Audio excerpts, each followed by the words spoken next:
সংবিধানের পঞ্চদশ সংশোধনী আংশিক বাতিল করে হাইকোর্টের দেয়ার রায় আপিল বিভাগ বহাল রেখেছেন। এ রায়ের ফলে সংবিধানে গণভোট ও তত্ত্বাবধায়ক ব্যবস্থা ফিরে এলো। আপিল বিভাগের রায়ের বিস্তারিত জানাতে আমাদের সঙ্গে সুপ্রিম কোর্ট প্রাঙ্গণ থেকে সরাসরি যুক্ত হচ্ছেন রকিবুল রাহাত। রাহাত, প্রথমেই জানাবেন যে আপিল বিভাগ কোনো পর্যবেক্ষণ দিয়েছে কিনা, আর রায় নিয়ে আসলে কি বলছে? ইতোমধ্যে কিন্তু এই পঞ্চদশ সংশোধনী বাতিল করে হাইকোর্টের যে রায় সেটি আপিল বিভাগ বহাল রেখেছে এবং তারা কি পর্যবেক্ষণ দিয়েছে সেই বিষয়টি, যেহেতু আদালত গণমাধ্যম কর্মীদের প্রবেশে নিষেধাজ্ঞা রয়েছে, সেক্ষেত্রে কিন্তু এই মুহূর্তে সুজনের যিনি আইনজীবী রয়েছেন সেই সুজনের আইনজীবী গণমাধ্যমে কিছুক্ষণ আগেই কথা বলেছেন, তিনি এখনো রয়েছেন। তার সঙ্গে মূলত আমরা কথা বলতে চাই, তার কাছ থেকে জেনে নিতে চাই যে এই রায়টি নিয়ে মূলত আদালত কি বলল। এখানে সুজনের বদিউল আলম মজুমদার তিনি এই মুহূর্তে মূলত দু একটি গণমাধ্যমের সঙ্গে কথা বলছে, তার সঙ্গে আমরা কথা বলতে চাই। পুরোপুরি সমস্যার সমাধান হয়নি। বস্তুত আমি বলবো যে আমাদের আপিল বিভাগ বলটা আমাদের সংসদের কোর্টে ঠেলে দিয়েছেন। তো এখন সংসদকেই সিদ্ধান্ত নিতে হবে। সংসদ সঠিক সিদ্ধান্ত নিলে কিন্তু আমরা এই যে জটিলতা সৃষ্টি হয়েছিল, দিনের পর রাতে হয়েছিল এবং আমাদের ভোটাধিকার হরণ হয়েছিল, সেগুলো আমরা ঠেকাতে পারবো। এখন সংসদের উপর বহুলাংশে নির্ভর করে। তবে আমরা আংশিকভাবে অবশ্যই সন্তুষ্ট, কিন্তু যেই জটিলতা আমার কাউন্সিল বলেছেন, ডক্টর শরীফ বলেছেন যে তত্ত্বাবধায়ক সরকার গঠনের মধ্যেই জটিলতা সৃষ্টি হবে, কারণ নির্বাচন হইতে হবে সেই সংসদ ভেঙে যাওয়ার আগে। কিন্তু সংসদ ভেঙে যাওয়ার আগে তো আর তত্ত্বাবধায়ক সরকার করতে হবে না। তাই বল এখন আমাদের সংসদের কোর্টে। এখন সংসদ আশা করি তারা দায়িত্বশীল ভূমিকা পালন করবে, জনস্বার্থে তারা সিদ্ধান্ত নেবে। এবং আমাদের যে নবম সংসদও কিন্তু চেয়েছিল যে তত্ত্বাবধায়ক সরকার ব্যবস্থা ফিরে আসুক, এবং তারা একটা বিল উত্থাপন করেছিল। এবং আপনাদের হয়তো অনেকেরই মনে আছে 10ই মে 2010 সালে কিন্তু আপিল বিভাগের রায় হয়েছিল, যাতে তত্ত্বাবধায়ক সরকার ব্যবস্থা প্রসপেক্টিভলি ভয়েড বলা হয়েছিল, অর্থাৎ 2 নির্বাচনের পরে ওটাকে বাতিল করা হয়েছিল। ধন্যবাদ আপনাকে। সুজনের সভাপতি বদিউল আলম মজুমদার তিনি কথা বলছিলেন। এই তত্ত্বাবধায়ক সরকার ব্যবস্থা বাতিল চেয়ে কিন্তু হাইকোর্টের যে রায় হয়েছিল সেই রায়ের বিরুদ্ধে কিন্তু 3টি পক্ষ মোট আপিল করেছিল। সেখানে সুজন যেমন ছিল, আরেকটি পক্ষ ছিল এবং একই সঙ্গে জামায়াতে ইসলামীর পক্ষ থেকেও কিন্তু এখানে একটি রিট আবেদন দায়ের করা হয়। এই মুহূর্তে জামায়াতে ইসলামীর রিটকারী আইনজীবী শিশির মনির তিনি এই গণমাধ্যমের সঙ্গে কথা বলবেন এই রায় নিয়ে। আমরা সরাসরি অ্যাডভোকেট শিশির মনিরের যে সংবাদ সম্মেলন রয়েছে সেই অ্যাডভোকেট শিশির মনিরের সংবাদ সম্মেলনে ঢুকতে চাই। এই মুহূর্তেও আমরা দেখছি যে তিনি, যেহেতু এখানে বদিউল আলম মজুমদার রয়েছেন, তার সঙ্গে মূলত কথা বলছেন। এর মধ্যেই আমি একটু জানিয়ে রাখতে চাই, পঞ্চদশ সংবিধানের যে মোট 54টি ধারা, যেটি নতুন করে যুক্ত, সংযোজন, বিয়োজন এবং পরিমার্জন করা হয়েছিল, সেই 54টির মধ্যে কিন্তু বেশ সবগুলো যে এই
হাইকোর্ট ডিভিশনে যে 4টি বিষয়কে অসাংবিধানিক ঘোষণা করেছিলেন, এই 4টি বিষয় অসাংবিধানিক ঘোষিত থাকবে। এছাড়া বাকি যে বিষয়গুলো আছে এগুলো সংসদের উপর ছেড়ে দেওয়া হয়েছে। যে 4টি বিষয় হাইকোর্ট অসাংবিধানিক ঘোষণা করেছিলেন তার মধ্যে 1 নম্বর ছিল আমাদের বর্তমান সংবিধানের অনুচ্ছেদ 7-এর ক এবং 7-এর খ। 7-এর ক এবং খতে ছিল এই সংবিধানের কতগুলো বিষয় আছে এগুলো পরিবর্তন করা যাবে না, যদি কেউ পরিবর্তন করেন তাহলে সেটা হবে সাংবিধানিক রাষ্ট্রদ্রোহিতা, কনস্টিটিউশনাল সেডিশন।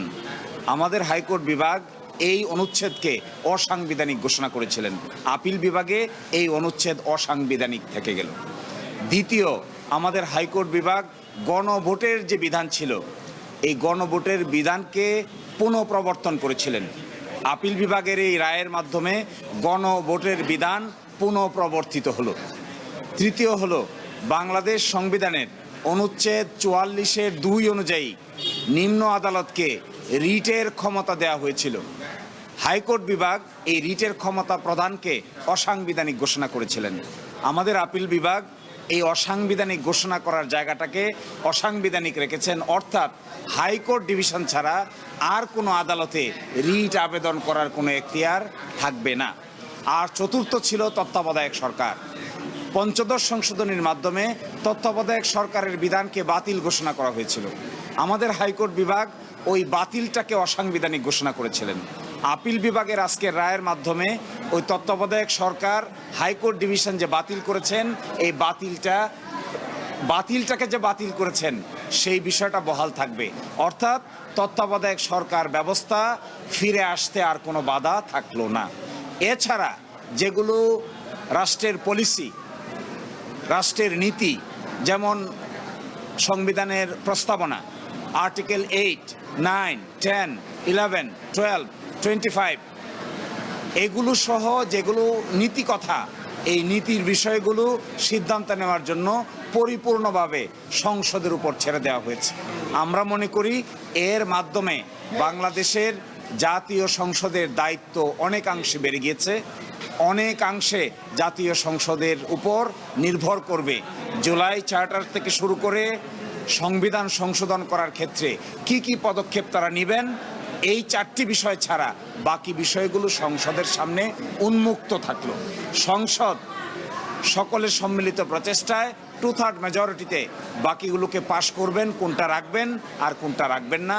আজকের রায়ের মর্মকথা হলো 4টি বিষয়কে অসাংবিধানিক ঘোষণা করা হলো। এছাড়া বাকি যে বিষয়গুলো ছিল এগুলো মহান জাতীয় সংসদের উপর ছেড়ে দেওয়া হয়েছে। মহান জাতীয় সংসদ আমাদের এক্সপেকটেশন হবে পাশ করার ক্ষেত্রে জুলাই চার্টারের বিষয়গুলোকে বিবেচনা করবেন, কারণ জুলাই চার্টারটাও আমরা দেখিয়েছিলাম আপিল বিভাগে। জুলাই চার্টারে বেশ কিছু বিষয়ে ঐকমত্য পোষণ করা হয়েছিল। এই বিষয়গুলো করতে, অ্যামেন্ডমেন্ট আনতে কিংবা সংস্কার করতে পার্লামেন্টের সামনে আর কোনো বাধা থাকলো না।